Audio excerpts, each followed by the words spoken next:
చూడారే సిలువను వేలాడు యేసయ్యను పాడు లోకంబునకై గోడు చెందే గదా పాడు లోకంబునకై గోడు చెందే గదా చూడారే సిలువను వేలాడు యేసయ్యను నా చేతులు చేసినట్టి దోషంబులే గదా నా రాజు చేతులలో ఘోరంబు జీలలు నా రాజు చేతులలో ఘోరంబు జీలలు చూడారే సిలువను వేలాడు యేసయ్యను దురితంబు దలపులే పరమ గురిని శిరముపై నెనరు లేక మొత్తినయో ముండ్ల కిరీటమై నెనరు లేక మొత్తినయో ముండ్ల కిరీటమై చూడారే సిలువను వేలాడు యేసయ్యను పరుగెత్తి పాదములు చేసిన పాపంబులు పరమరక్షకుని పాదములలో మేకులు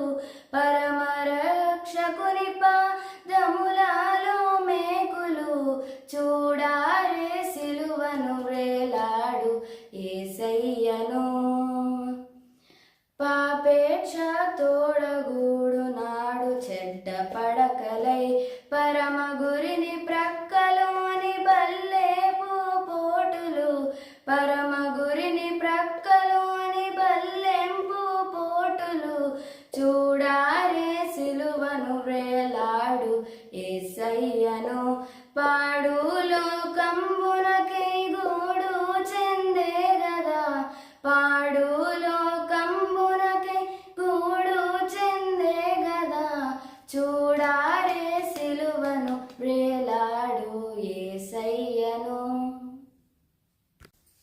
ప్రేమగల మా నాయన దయగల మా స్వామి ప్రభువా నాయన ఇదిగో తండ్రి ఇంత కనుక యూట్యూబ్ ఛానల్లో ప్రసారం చేస్తున్న దానియేలు గ్రంథం మీద ఉన్న ధ్యానాల్ని మీరు నడిపిస్తున్న విధానాన్ని బట్టి వందనాలు ప్రభువా నాయన నీ సేవకును మరుగుపరిచి నీ దాసును మరుగుపరిచి మంచి వర్తమానాలు మాకు రూపచేస్తున్నందుకు వందనాలు. ఇకపై కూడా నిరంతరంగా కొనసాగడానికి కృప చూపించండి. వినేవారికి మంచి హృదయమును వినగలిగే శక్తిని గ్రహించే హృదయాన్ని మా అందరికీ దయచేయమని ప్రభు అందులో ఉన్న మర్మాలన్నీ మేము తెలుసుకొని దాని ప్రకారంగా జీవించే జీవితాలు మాకు అనుగ్రహించమని చిన్న ప్రార్థన సన్నిధి చేర్చుకోమని యేసయ్య ఘనమైన పుణ్యం పట్టుకుని బ్రతిమలాడి వేడుకొనుచున్నాను పరమ తండ్రి ఆమేన్. మన ప్రభు అయినటువంటి యేసుక్రీస్తు నామాన శుభాలు తెలియజేస్తా ఉన్నాను. దానియేలు గ్రంథము 5వ అధ్యాయం యొక్క అధ్యాయంలో మనం ఉన్నాం. రాజైనటువంటి బెల్షాజరు ఒక గొప్ప విందుని ఏర్పాటు చేశాడు. ఏర్పాటు చేసినటువంటి విందులో అధిపతులు, రాజు యొక్క భార్యలు, ఉపపత్నులు అందరూ కూడా ఆ విందులో పాల్గొన్నట్లుగా మనం చూసాం. ఆ విందు జరుగుతున్నటువంటి సమయంలో ఒక హస్తం వచ్చి గోడ యొక్క పూత మీద ఒక రాత రాసినట్లుగా మనం గమనించాం. ఆ రాత యొక్క భావాన్ని బబులోను జ్ఞానులు చెప్పలేని పరిస్థితుల్లో ఉండగా రాణి యొక్క సలహాతోటి ఆ రాజులో నివసిస్తున్నటువంటి ఆ రాజ్యంలో నివసిస్తున్నటువంటి దానియేలును పిలిపించి ఆ రాత యొక్క భావాన్ని రాతని తెలపమని చెప్పాడు. అడగగానే దానియేలు వచ్చాడు. దానియేలు వచ్చి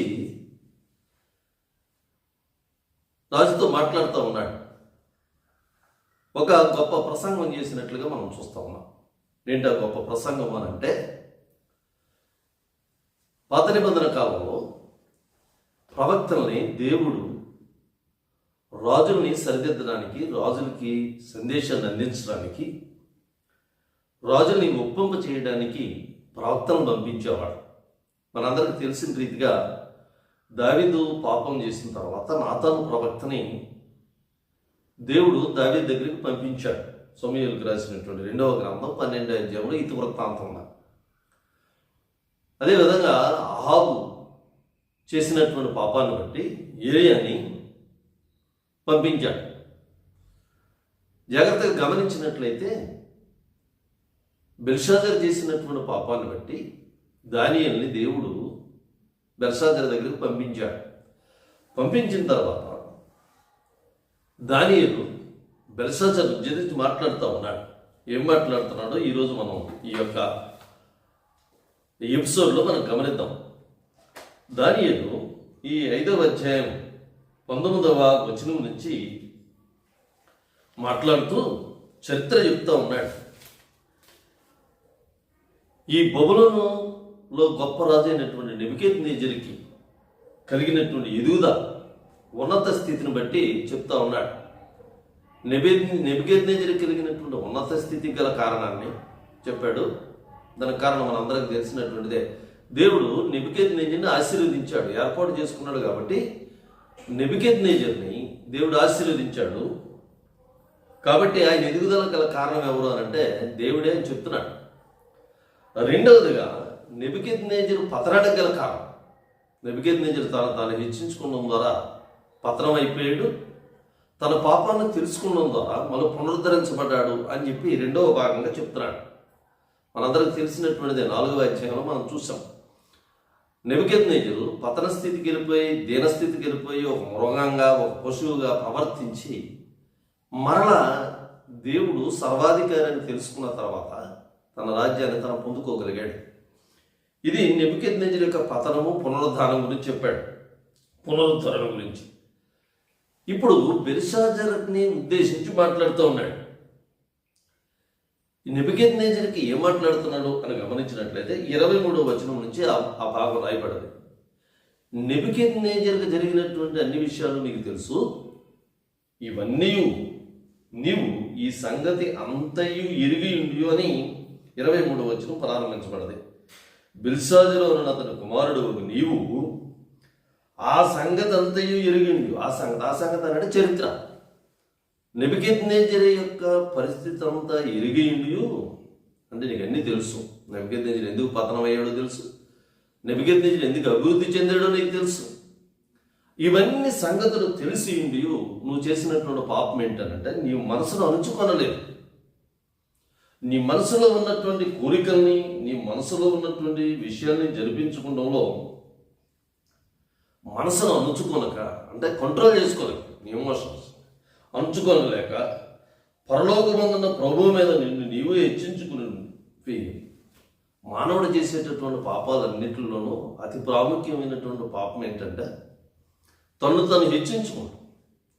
ఇది లూసిఫర్ దగ్గర నుంచి వచ్చినటువంటి ఆ లక్షణం. నేను చాలా గొప్పవాడిని, నేను దేవుడితో సమానమైనటువంటి వాడిని అని లూసిఫర్ తను హెచ్చించుకుంది. ఇక్కడ బెల్షాజర్ చేసినటువంటి పాపం కానీ, నిమ్రోద్ చేసినటువంటి పాపం కానీ, నెబుకద్నెజరు చేసినటువంటి పాపం కానీ, లూసిఫర్ చేసినటువంటి పాపం కానీ, ఇవన్నీ కూడా ఒకే పోలికలో ఉన్న తను హెచ్చించుకుంటాను. నేను చాలా గొప్పవాడిని. ఎంత గొప్పవాడిని అంటే బెల్షాజర్ ఇంకా ముందు స్థాయికి వెళ్ళి తను హెచ్చించుకుని తన మనసును అణుచుకొనక పరలోకమందున్న ప్రభువు మీద నిన్ను నీవే హెచ్చించుకుంటావు. ఎంతటితోటి సమానం చేసుకున్నాడు అని అంటే ఈయన ఒక రాజు. ఆ రాజు కూడా ఏ విధంగా వచ్చింది, వంశపారంపర్యంగా వచ్చింది ఒకటి. రెండోది, దేవుడు ఆ బెల్షాజర్ని బబులోను రాజుగా ఏర్పాటు చేసుకున్నాడు. రాజ్యాధికారం అన్నది ఎవరిచ్చారు అన్నట్టు నెబుకద్నెజరు చాలాసార్లు చెప్పాడు. ఇది రాజ్యం కానీ రాజ్యాధికారం కానీ దేవుడు అనుగ్రహించేటటువంటిది మాత్రమే అని తెలుసుకుని కూడా దేవుడితో సమానంగా హెచ్చించుకున్నాడట. ఏ విధంగా హెచ్చించుకున్నాడు అని దానియేలు చెప్తా ఉన్నాడు. నిన్ను నువ్వు హెచ్చించుకుని ఎట్లా అనగా ఏ విధంగా హెచ్చించుకున్నావో తెలుసా?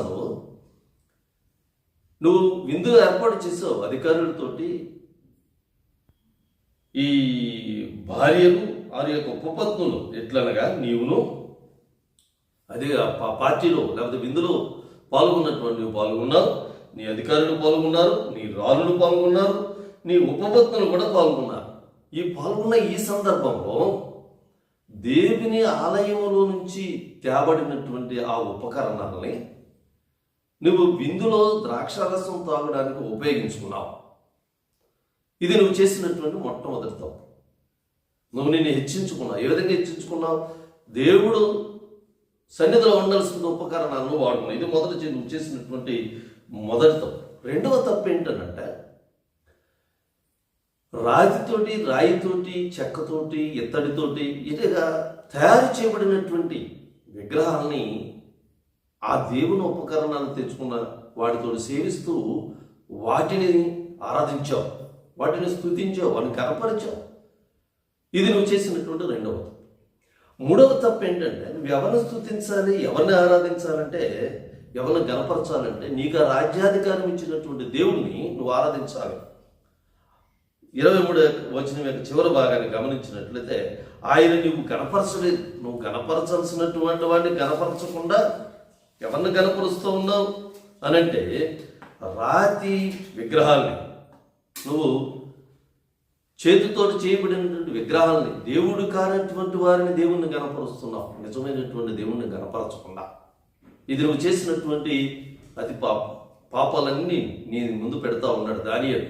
చాలా నిర్భయంగా, రాజంటే భయం లేనటువంటి స్థితిలో దేవుని యొక్క ప్రవక్తలు అందరూ అంతే. రాజంటే భయపడే పరిస్థితి లేదు. బాప్తీసం ఇచ్చే యోహాను హేరోదు చేసినటువంటి పాపాన్ని తన ఎదురుగుండా చెప్పాడు, భయమేమీ లేదు. దావీదు ఎదురుగుండా నాతాను చెప్పాడు, భయమేమీ లేదు. భయం లేకుండా తప్పును ఖండించాం. కానీ ఇదే విధంగా దానియేలు నెబుకద్నెజరును కూడా ఖండించాడు, నువ్వు చేసింది తప్పు. ఒకవేళ 4వ అధ్యాయం చివరి భాగంలో 4వ అధ్యాయం 27వ వచనంలో అంటాడు, ఒకవేళ దానియేలు నెబుకద్నెజరుతో చెప్తాడు, ఒకవేళ నీవు పాపములు మాని నీతి న్యాయములు అనుసరించి, అంటే నీవు ఇప్పటి వరకు చేసినటువంటి పాపాలను మానివేసినట్లయితే దేవుడు కృప కలిగినటువంటి వాడు నిన్ను నీ యొక్క పనిష్మెంట్ నుంచి, నీ యొక్క తీర్పు నుంచి నేను బయట పెడతాడయ్యా నెబుకద్నెజరు అని చెప్పాడు. ప్రకటన గ్రంథం తోతేరా సంఘం గురించి మాట్లాడుతూ కూడా దేవుడు చెప్తాడు, నువ్వు ఎప్పుడైనా సరే నీకు సమయం ఇవ్వబడు, ఒకవేళ నువ్వు మారు మనసు పొందినట్లయితే నీకు సమయం ఇస్తున్నాను, ఒకవేళ నువ్వు మారు మనసు పొందినట్లయితే నువ్వు ఖచ్చితంగా నువ్వు స్వస్థపడతావు, లేకపోతే నువ్వు బాగుపడతావు అని చెప్పి చెప్పడం జరిగింది. అంటే దేవుడు ప్రతిసారి కూడా మనకు అవకాశాలు ఇస్తా ఉన్నాడు. అనేక సార్లు మనం పాపాలు చేసినప్పటికీ, తప్పులు చేసినప్పటికీ సమయాన్ని అనుగ్రహిస్తూ ఉన్నాడు. అందరూ జీవించిన వారి కంటే మనందరూ అధికులం కాదు. అయినప్పటికీ మన జీవితాల్లో దేవుడు ఒక అవకాశాన్ని ఇవ్వాలని ఆశపడతా ఉన్నాడు. కానీ బెల్షాజర్ దగ్గరికి వచ్చేటప్పటికి అటువంటి ఓపెన్ కాల్ ఇవ్వాల, అటువంటి అవకాశం బెల్షాజర్కి ఇవ్వబడలేదు. బెల్షాజర్ తోటి ఏమైంది జరిగింది, కావున నువ్వు ఇన్ని పాపాలు చేసావు కాబట్టి నువ్వు హెచ్చించుకున్నావు కాబట్టి, కావున ఆయన యొద్ద నుండి ఈ అరచేయి వచ్చి ఈ రాత రాసిందని చెప్తున్నాడు. కావున ఏం కావున అంటే నువ్వు పాపం చేసావు, నువ్వు దేవుని అంటే హెచ్చించుకున్నావు, విగ్రహారాధన చేసావు, దేవుని గణపరచలేదు. కావున దేవుని యొక్క దగ్గర నుంచి ఒక చేయి వచ్చి ఆ గోడ మీద రాత రాసి వెళ్ళింది అని చెప్తా ఉన్నాడు. ఈ రాత గురించి రాసిన శాసనం మీదనగా గోడ మీద రాసింది ఆశామర్చే విషయం కాదండి. ఇది శాసనం, డిగ్రీ. దేవుడు తీర్పు చెప్పాడు. ఎప్పుడు శాసనం అంటుందంటే తీర్మానం చేశాడు, తీర్మానం చేసి శాసనం రాశాడు. ఎప్పుడు తీర్మానం అవుతుందని అందరూ ఆమోదించిన తర్వాతే తీర్మానం అవుతుంది. ఎప్పుడు శాసనం అవుతుంది అని అంటే అసెంబ్లీలో తీర్మానం శాసనం ఎప్పుడు అవుతుందంటే అసెంబ్లీ అంతా కూడా ఆమోదించిన తర్వాత మాత్రమే అది తీర్మానం అవుతుంది. జడ్జిమెంట్ ఎప్పుడు అవుతుంది అంటే ఆ కోర్టులో ఉన్నటువంటి జడ్జెస్ అందరూ కూడా ఆమోదించిన తర్వాత మాత్రమే అది శాసనంలో అది తీర్పు అవుతుంది. ఇక్కడ దేవుడు ఎవరిని తీర్పు తీర్చాడు అని అంటే బెల్షాజర్ని, తదానుగుణంగా బబులోను రాజుని యొక్క తీర్పు తీర్చి ఒక శాసనాన్ని రాశాడు. మనందరికి తెలిసిన విషయం ఏంటంటే దేవుని యొక్క హస్తం ఆయన కనపడ్డారు. నేను మొదటి వీడియోలో చెప్పాను, దీన్ని థియోఫానీ అని అంటారు, లేకపోతే క్రిస్టోఫానీ. దేవుడు మానవుడికి ప్రత్యక్షంగా తన హస్తాన్ని చూపించాడు. ఇది రాసి వెళ్ళిపోయాడు. ఏంటి రాసింది ఏంటంటే శాసనం. It's not an ordinary thing. దేవుడు సన్నిధిలో తీర్పుని తీర్చిన తర్వాత ఆ తీర్పుని అక్కడ రాసి వెళ్ళాడు. ఏమని రాశాడు మనందరికి తెలిసిందే ఇది మాట, మేనే టెకేల్ యుఫార్సీస్ రాసి.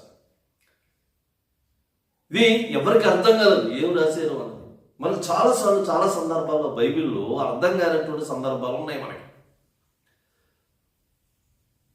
యేసుక్రీస్తు పునరుద్ధానుడైన తర్వాత మేడగారి మీద ఉన్నటువంటి అపోస్తలుడు ప్రార్థన చేస్తే ఆకాశం నుంచి పరిశుద్ధాత్మ వారి మీద కుమ్మరింపబడినప్పుడు వారు ఒకరికి అర్థం కానటువంటి అనేకమైన భాషల్లో మాట్లాడారు.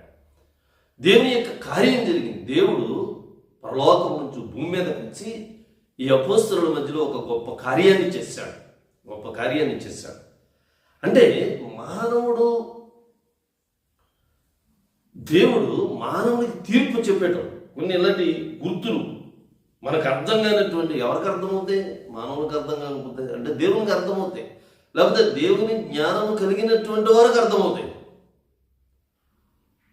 ఇప్పుడు ఈ భాషని బబులోను సామ్రాజ్యంలో ఉన్నటువంటి ఈ యొక్క జ్ఞానులు ఎవరో కూడా అర్థం చేసుకోలేకపోయారు. ఈ లోక జ్ఞానము ఇక్కడ రాసినటువంటి శాస్త్రాన్ని అర్థం చేసుకోలేకపోయారు. ఈ లోకంలో ఉన్నటువంటి జ్ఞానులు దేవుడు ప్రజలతో చెప్పాలి అనుకున్న విషయాన్ని అర్థం చేసుకోలేకపోయారు. చాలా జాగ్రత్తగా గమనించాలి. ఈ బైబిల్ చాలామందికి అర్థం కాదు. చాలామంది చాలా రకాలైనటువంటి విమర్శిస్తూ ఉంటారు. ఎందుకు విమర్శిస్తారంటే నేను చాలాసార్లు ఆలోచించాను. ఎందుకు విమర్శిస్తారంటే ఈ బైబిల్ని వారికి అర్థం కాదు. బైబిల్ ఎందుకు అర్థం కాదు అని అంటే వారికి పరిశుద్ధాత్మ యొక్క సహాయం లేదు. వాళ్ళు ఎవరికైతే పరిశుద్ధాత్మతోటి ప్రేరేపించబడి చదువుతారో వారికి మాత్రమే ఇది అర్థమవుతుంది. ఇక్కడ రాసినటువంటి మేనే టెకెల్ యూఫార్సిస్ అనే మాట ఎవరికి అర్థమైంది అని అంటే దానియేలుకు మాత్రమే అర్థమైంది. ఎందుకు దానియేలు అర్థం చేసుకోగలిగాడు అని అంటే దేవుని యొక్క ఆత్మ కలిగినటువంటి వాడు, దేవుని యొక్క జ్ఞానం కలిగినటువంటి వాడు, దేవునితో ప్రేరేపించబడినటువంటి వాడు దానియేలు. కాబట్టి ఆ మాటను అర్థం చేసుకోగలిగాడు. మేనే అనగా ఈ మాట అంట ఎలా వచ్చింది అని అంటే మీనా అనే పదం నుంచి ఈ మేనే అనే మాట వచ్చినట్లుగా మనం చూస్తూ ఉన్నాం. మేనే అనగా నంబర్డ్ లేదా కౌంటెడ్, లెక్కించుట, లెక్కించబడుట అని అర్థం వస్తుంది. నీ రాజ్యము యొక్క నువ్వు చేసినటువంటి తప్పులు కానీ నువ్వు చేసినటువంటి పాపాలు కానీ లెక్కించబడ్డాయి. నీ రాజ్యానికి ఒక బ్యాలెన్స్ షీట్, నీ రాజ్యంకి లెక్క చూసేసాడు. లెక్క అంటే ఏంటంటే నువ్వు అంటే బ్యాలెన్స్ షీట్ అని అంట. చేసినటువంటి పనులు, చేసినటువంటి పాపాలు, చేసినటువంటి పుణ్యకార్యాలని బ్యాలెన్స్ షీట్ తయారు చేసే లెక్క చూచాడు. ఈ మీనా అనే మాట 50 షెకెల్. ఈ మీనా అంటే డబ్బులు ఉన్నాయి కదా, దాని నుంచి నంబర్డ్ అనే మాట వెర్బ్. ఈ నంబర్డ్ అనే వెర్బ్ ఈ మీనా అనే మాట నుంచి తీయబడినట్లుగా మనం చూస్తూ ఉన్నాం. ఈ రాజ్యం యొక్క బబులోను రాజ్యం యొక్క లెక్క తేల్చాడు. బబులోను రాజ్యానికి నెబుకద్నెజరు పరిపాలించాడు. మనం చాలామంది రాజులను చూసాం. నెబోనిదాసు పరిపాలించాడు, నెబోపల్సర్ పరిపాలన చేశాడు. వీళ్ళందరి పరిపాలనలో లెక్క చూశాడు. బ్యాలెన్స్ షీట్ తయారు చేయబడదు. బ్యాలెన్స్ షీట్ తయారు అయిన తర్వాత ఆ యొక్క లెక్క చూసిన తర్వాత ఏమవుతుంది మనకు? రెండోది మేనే లెక్కించబడది. ఇంకో అర్థం కూడా మేనే మెజర్డ్, కొలవబడడం. మూడోది టెకేల్, తూచుట లేకపోతే విశ్లేషించుట అని అర్థం వచ్చింది. టెకేల్ అనే మాట షెకేల్ అనే పదం నుంచి రాబడదు. టెకేల్, షెకేల్ ఇవన్నీ కూడా నెంబర్డ్. ఈ టెకేల్ అని అర్థం, టెకేల్ అనే మాటకు అర్థం ఏంటంటే వాల్యుయేటెడ్ అని అర్థం. విశ్లేషించబడట లేదా మూల్యాంకనం చేయడం. ఏంటి విశ్లేషణ చేయాలి? టెకేల్ చేయబడదు అంటే ఎవాల్యుయేటెడ్ అనే మాటకు అర్థం ఏంటంటే ఆబ్జెక్టివ్ బేస్డ్ మెజర్మెంట్, అంటే ఎయిమ్ బేస్డ్ మెజర్మెంట్స్. దేవుడు ఈ బబులోను సామ్రాజ్యానికి కొన్ని లక్ష్యాలను ఏర్పాటు చేశాడు, కొన్ని ఎక్స్పెక్టేషన్స్. దేవుడికి బబులోను సామ్రాజ్యం మీద కొన్ని ఎక్స్పెక్టేషన్స్ ఉన్నాయి. అందుకనే నెబుకద్నెజరు మాట్లాడుతూ బైబిల్లో రాయబడింది, నేను ఏర్పరచుకున్నాను అని అంటాడు. ఏర్పరచుకున్నటువంటి నెబుకద్నెజరు ఏ లక్ష్యంతో అయితే ఏర్పరచుకున్నాడో ఆ లక్ష్యాన్ని నెరవేర్చలేదు. అందుకని ఇవాల్యుయేట్ చేశాడు, మూల్యాంకనం చేశాడు. టెకేల్ అనే మాటకి మూల్యాంకనం తెచ్చాడు. ఎలా తెచ్చాడు? త్రాసుకు తెచ్చాడు. ఇప్పుడు 10 కేజీలు ఉండాలి, 10 కేజీలు లేడు. లేకపోతే ఇది యూదా ప్రజల్ని, ఇజ్రాయేల్ ప్రజల్ని సంరక్షించేవాడుగా ఉన్నాడు నెబుకద్నెజరు. కానీ నెబుకద్నెజరు చేసినటువంటి పాపం ఏంటంటే ఇజ్రాయేలుని ఎవరిని విడిచిపెట్టలేదట. ఎవరిని విడిచిపెట్టకుండా ప్రతి వారిని ఇబ్బంది పెట్టాడు. ప్రతి మనిషిని, ప్రతి వ్యక్తిని కూడా ఇబ్బంది పెడుతూనే ఉన్నాడు, శ్రమలు పెడుతున్నాడు. చాలా ఇబ్బంది పెడతా ఉన్నాడు, ఎవరిని విడిచిపెట్టలేదు. నువ్వు ఏర్పరచుకున్న ఉద్దేశం ఏంటి? నువ్వు చేస్తున్నటువంటి పని ఏంటి? ఈ బబులోను రాజ్యాన్ని దేవుడు ఏర్పరచుకున్న అత్యధికంగా, అదే దానియేలు చెప్తాడు, నెబుకద్నెజరు ఏ విధంగా ఆశీర్వదించాడు? నెబుకద్నెజరు ఎవరినైతే సంహరించాలనుకుంటున్నాడో వారిని చంపగలిగాడు. ఎవరినైతే, ఏ దేశాన్ని అయితే స్వాధీనపరుచుకోవాలనుకున్నాడో ఆ దేశాన్ని స్వాధీనపరుచుకున్నాడు. ఎవరినైతే దీవించాలనుకున్నాడో, ఎవరికైతే ఇవ్వాలనుకున్నా ఇవ్వగలిగాడు. ఇవన్నీ ఎందుకు చేయగలిగాడు అని అంటే, నెబుకద్నెజరు దేవుడు ఆశీర్వదించాడు. ఎందుకు ఆశీర్వదించాడు అని అంటే, తన ప్రజలకి సంరక్షకుడుగా, తమని నిజమే ఇజ్రాయేల్ యోధా ప్రజల మీద దేవుడు తీర్పు చెప్పాడు, లేకపోతే యోధా ప్రజలను శిక్షించాలి అని అనుకున్నాడు. కానీ దేవుడు ప్రేమ కలిగినటువంటి వాడు. యోధా ప్రజలను దేవుడు ఏర్పరచుకున్నాడు. కానీ ఏర్పరచుకున్నప్పుడు యోధా దేశం నుంచి వారిని బయటికి నెట్టి, వారిని బయట ఒక సంరక్షకుడిని ఏర్పరిచి అక్కడ ఆ యొక్క శేషాన్ని పరిరక్షించాలనుకున్నాడు. ఆ విధంగా పరిరక్షించాలి అని అనుకున్న తర్వాత నెబుకద్నెజరు ఏర్పరచుకున్నాడు. నెబుకద్నెజరు ఏర్పరచుకుంటే ఆ నెబుకద్నెజరు కానీ బబులోను రాజులు కానీ దేవుడి యొక్క ఎక్స్పెక్టేషన్స్, దేవుడు ఏ విధంగా ఆలోచన చేశాడో వారి నిమిత్తం, ఆ విధంగా ఈ బబులోను రాజులు లేరు. ఎలా ఉన్నారంట? ఇర్మీయా రాసినటువంటి గ్రంథం 50వ అధ్యాయం 33వ వచనంలో ఇలా ఉన్నారు, ఒకడును ఇజ్రాయేల్ వారిని యోధా వారిని బాధించుతూ వచ్చారు. ఒక్కడిని కూడా విడిచిపెట్టలేదు, అందరినీ బాధిస్తూ వచ్చారు. ఇంకోటి కూడా అన్నాడు, 50వ అధ్యాయము ఇర్మీయా రాసినటువంటి గ్రంథం 50వ అధ్యాయము, ఒకసారి నేను ఆ విషయాలు మీకు చదివి వినిపించాలని ఆశపడతా ఉన్నాను. 50వ అధ్యాయము 28వ వచనాన్ని కనుక గమనించినట్లయితే ఇలాగంటున్నాడు, ఆలయం విషయమై ఆయన చేయి ప్రతీకారము సమాచారం సియేరులో ప్రకటించుడు అని అంటాడు. ఆలకించుడి, పారిపోయి బాబేలు దేశములను తప్పించుకుని వచ్చుతున్న వారి శబ్దము వినబడుచున్నది. మన దేవుడు యెహోవా చేయు ప్రతీకార సమాచారము తన ఆలయం విషయమై. ఈ బబులోనులో ఉన్నటువంటి ప్రజలు, బబులోను రాజులు తన ఆలయం విషయంలో అతిక్రమించారు. దేవుని యొక్క ఆలయంలో ఉండాల్సినటువంటి పరికరాలని అపవిత్రపరిచాం. అందుకని దేవుడు ప్రతీకారం చేయాలని ఆశపడుతున్నాడు. 33వ వచనంలో, ఒకడును తప్పకుండా ఇజ్రాయేలు వారును యోధా వారును బాధింపబడిరి అన్నాడు. ఆ యొక్క బబులోనులో ఎందుకు ఏర్పరచుకున్నాడు ఈ బబులోను సామ్రాజ్యాన్ని అంటే, వీరిని సంరక్షించడం కోసం, వీరిని కాపాడడం కోసం నెబుకద్నెజరుని బబులోను రాజులను ఏర్పరచుకున్నారు. అయితే మీరు చేసినటువంటి పని ఏంటి అని అంటే, వారిని హింసిస్తూ వచ్చారు. ఇది ఎవాల్యుయేట్ చేశాడు. నువ్వు అసలు వాళ్ళని సంరక్షించాల్సి, నువ్వు సంరక్షించావా లేదా? వారిని కాపాడాల్సినటువంటి వాడు కాపాడావా లేదా? ఇదే టెక్కేయాలనంటే. దీన్ని ఏమన్నంటే ఎవాల్యుయేటెడ్, విశ్లేషించాడు, మూల్యాంకనం చేశాడు. మూల్యాంకనం చేస్తే వాళ్ళ తోగల సరిపోదు, ఆ చేయాల్సిన పనులు వారు చేయలేదు. కాబట్టి యుఫార్సీస్ అని అన్నాడు. యుఫార్సీస్ అంటే ఇచ్చినటువంటి మహాసామ్రాజ్యాన్ని, ప్రపంచాన్ని ఏలినటువంటి రాజ్యాల్లో బబులోను సామ్రాజ్యం ఒక ప్రపంచ రాజ్యం. ఈ ప్రపంచ రాజ్యాన్ని ఏం చేశాడంట? యుఫార్సీస్, డివిజన్. ఆ బబులోను సామ్రాజ్యాన్ని 2 కింద ముక్కలు చేశాడు.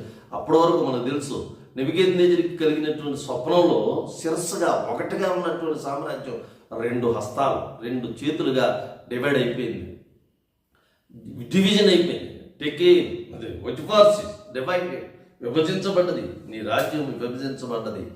విభజించి సగం కొంతమందికి పారసీక రాజులకి, ఇటు మాదీ రాజులకి ఈ యొక్క రాజ్యాన్ని అప్పచెప్పడం జరిగింది అని ఈ మాట యొక్క అర్థం. మేనే టెకేల్ యుఫార్సీస్ అని అంటే, నీ రాజ్యము లెక్క చూడబడ్డది. నీ రాజ్యం యొక్క balance sheet, numbering, weighing and dividing లెక్కించబడ్డాయి. నీ రోజులు లెక్కించబడ్డాయి. నువ్వు త్రాసులో వేయగా సరైనటువంటిగా తోగలేదు. కాబట్టి నీ రాజ్యాన్ని డివైడ్ చేసి, నీ రాజ్యాన్ని చీల్చి ఇద్దరికి ఇవ్వడం జరిగింది అని చెప్పి, ఈ మాట యొక్క భావం అని చెప్పి దానియేలు బెల్షాజర్కి చెప్పాడు. నిజమే కదా? వెంటనే ఈ భావాన్ని తెలుసుకున్నటువంటి వాడు, ఏమి బెల్షాజరు అబ్బాయి దానియేలు ఇది తప్పు, నువ్వు చెప్పింది ఎలా అర్థం కాదు కాబట్టి నువ్వు ఎలా చెప్తున్నావు అని చెప్పలా. యాక్సెప్ట్ చేశాడు. యాక్సెప్ట్ చేసి దానియేలుని సన్మానించాడు. 3వ అధికారిగా దానియేలుని ఏర్పాటు చేసుకున్నాడు. అంటే బెల్షాజర్ ఇవన్నీ ఒప్పుకున్నట్టే లెక్క కదా. బెల్షాజర్ ఇవన్నీ ఒప్పుకున్నాడు, చేసినటువంటి తప్పులను ఒప్పుకున్నట్టే లెక్క. ఎందుకంటే భావాన్ని అంగీకరించాడు కాబట్టి. లేదయ్యా అలాగే జరగదో, నేను ఇక్కడికే బలంగానే ఉన్నా, మేము తప్పు చేయలేదు అని బెల్షాజర్ ఏమి తన యొక్క క్లెయిమ్ని వినిపించుకోలేదు కాబట్టి జరిగింది ఏంటంటే, ఆ రాత్రి అంది కదా, ఆ మాట రాయబడింది, ఆ రాత్రి అంది ఆ రాజుని దానియేలుని సన్మానించాడు. 30వ వచనంలో ఆ రాత్రి అంది ఇమీడియట్గా, తెల్లారో లేకపోతే రేపో ఎల్లుండో అలా జరగలేదు. ఆ రాత్రి భావాన్ని తెలుసుకున్న వెంటనే ఆ రాత్రిలో జరిగినటువంటి సందర్భం ఏంటంటే బెల్షాజర్ని హతం చేసినట్లుగా చూస్తా ఉన్నాం. నిజమే, చేసినటువంటి పాపాన్ని బట్టి, చేసినటువంటి తప్పును బట్టి దేవుడు అకస్మాత్తుగా తీర్పుని చెప్పాడు. ఇంకా సరిదిద్దుకుంటానికి అవకాశం ఇవ్వాల. తను చేసినటువంటి పాపం యొక్క తీవ్రత ఆ విధంగా. అందుకని సామెతల గ్రంథం యొక్క 29వ అధ్యాయం 1వ వచనంలో ఈ విధంగా రాస్తున్నాడు, ఎన్నిసార్లు గద్దించినను లోబడిన వాడు మరి తిరిగి లేకుండా హఠాత్తుగా నాశనమగడానికి గల కారణాలని సామెతల గ్రంథకర్త చెప్తా ఉన్నాడు. ఎందుకు నాశనం అవుతారన్నా, ఎన్నిసార్లు గద్దించినప్పటికీ, ఎన్నిసార్లు సరి చేసినప్పటికీ వారు వినరు. వారు చేసినటువంటి పాపాన్ని బట్టి దేవుని దగ్గరికి వచ్చి నేను తప్పు చేశాను, నేను పాపం చేశాను, నన్ను క్షమించు దేవా అని ప్రార్థన చేయరు. దేవుడు అనేక సార్లు మనల్ని గద్దిస్తూ ఉన్నాడు, అనేక సార్లు మనల్ని తీర్పు చెప్తూ, అనేక సార్లు మనల్ని హెచ్చరిస్తూ ఉన్నాడు. హెచ్చరించినప్పుడు మనం ఏం చేయాలి? మన హెచ్చరికని విని మనం ఖచ్చితంగా దేవుని సన్నిధిలో ప్రార్థన చేయాలి. దేవుని ప్రార్థన చేయాలి. నేను తప్పు చేశానయ్యా. మనం ఉదాహరణగా చెప్తున్నాం, ఈ నెబుకద్నెజరు 7 సంవత్సరాల పాటు, 7 కాలాల పాటు అరణ్యంలో పశుప్రాయుడిగా ఉన్న సందర్భం తర్వాత 7వ సంవత్సరం చివరి భాగంలో తన పాపాన్ని గుర్తెరిగి దేవుడే ఈ రాజ్యాన్ని నాకు ఇచ్చాడు అని గమనించిన తర్వాత ఏమైంది? దేవుడు తన యొక్క రాజ్యాన్ని దేవుడు నెబుకద్నెజరుకి ఇచ్చాడు. తన రాజ్యాన్ని సంరక్షించుకోగలిగాడు, పరిపాలన చేయగలిగాడు, తన వారసులకి తన రాజ్యాన్ని ఇవ్వగలిగాడు. కాబట్టి దేవుడు మనల్ని హెచ్చరించినప్పుడు, దేవుడు మనల్ని గద్దించినప్పుడు, దేవుని యొక్క మాటను మనతో మాట్లాడినప్పుడు చేయాల్సినటువంటి పని ఏంటనంటే, ఆయన సన్నిధిలో దావీదు చేశాడు కదా, నాతాను చేత గద్దించబడినప్పుడు ఎమ్మటే తన పాపాలను ఒప్పుకుని, బట్టలు చుట్టుకుని, గోనెబట్ట కట్టుకుని ప్రార్థన చేసి దేవుని సన్నిధిలో తన పాపాలను ఒప్పుకుని ప్రార్థన చేశాడు. పాపాలు క్షమించబడ్డాయి. దావీదు తన యొక్క ప్రియ కుమారుడిగా, ఆయన వంశంలో ఆయన యేసుక్రీస్తు దేవుడైన యెహోవా దేవుడు తన వంశంలో తన కుమారుని పంపించడానికి ఇష్టపడినంతగా ప్రేమించాడు. ఈరోజు మనం నేర్చుకోవాల్సింది ఏంటంటే, తన గద్దించినప్పుడు తన గద్దింపుకు మనం లోబడాలి. కానీ బెల్షాజరు విషయంలో అయితే ఇది గద్దింపు కాదండి, తీర్పు. బబులోను సామ్రాజ్యానికి తీర్పు తీర్చాడు.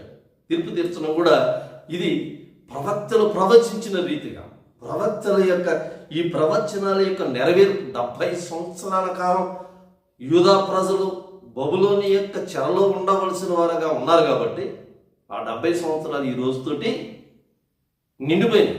అందుకని ఈ రోజున బబులోను సామ్రాజ్యాన్ని, బబులోను రాజుల్ని దేవుడు తీర్పు చెప్పాడు, నాశనం చేశాడు. హఠాత్తుగా నాశనం అవుతుంది. ఏదో ఇది జరిగినటువంటి సందర్భాన్ని గమనించినట్లయితే అనేకమైన సూచనలు వస్తాయి. నెబుకద్నెజరు చనిపోయినటువంటి 3వ సంవత్సరం నుంచి పారసీకపు రాజులు, మాదీ రాజులు ఈ యొక్క బబులోను రాజులతో యుద్ధం చేస్తూనే ఉన్నారు. కానీ వీరు ఏమనుకుంటున్నారంటే, మమ్మల్ని ఎవడేం చేస్తాడు అని అనుకుంటున్నారు. చూడండి, జాగ్రత్త గమనించినట్లయితే యుద్ధం చేస్తున్నా 17 సంవత్సరాలు 20 సంవత్సరాల నుంచి యుద్ధం జరుగుతున్నప్పటికీ విందు చేసుకుంటా ఉన్నాడు. పట్టించుకోవట్లా, దేవుని ఇచ్చేటటువంటి సూచనలు గమనించకపోవడంతో దేవుడు ఇచ్చినటువంటి తీర్పు ఏంటంటే నాశనం. బెల్షాజరు ఆ రాత్రి అందే తీర్పు చెప్పబడ్డాడు, చంపబడ్డాడు. బబులోను సామ్రాజ్యం కల్దీయుల నుంచి తీసివేయబడింది. కాబట్టి ఈ రోజున మనం నేర్చుకునేటటువంటి పాఠం ఏంటంటే, దేవుడు మనల్ని గద్దించినప్పుడు మనం ఆ దేవుని మాట వినాలి. దేవుని మాట విని ఆయన సన్నిధిలో కనుక మనం ప్రార్థన చేసినట్లయితే ఆయన కృపామయుడు, ఆయన ప్రేమామయుడు, మన పాపాలను క్షమించగలిగేటటువంటి దేవుడు. కాబట్టి మనం మన పాపాలను ఆయన సన్నిధిలో ఒప్పుకోవాలి. లేనట్లయితే ఏంటి ఒప్పుకోకపోతే ఏమవుతుంది? బెల్షాజరు జరిగినటువంటి గతే మనకు పడతారు. అటువంటి కృపను మనందరికీ దేవుడు అనుగ్రహించును గాక. ఆమేన్.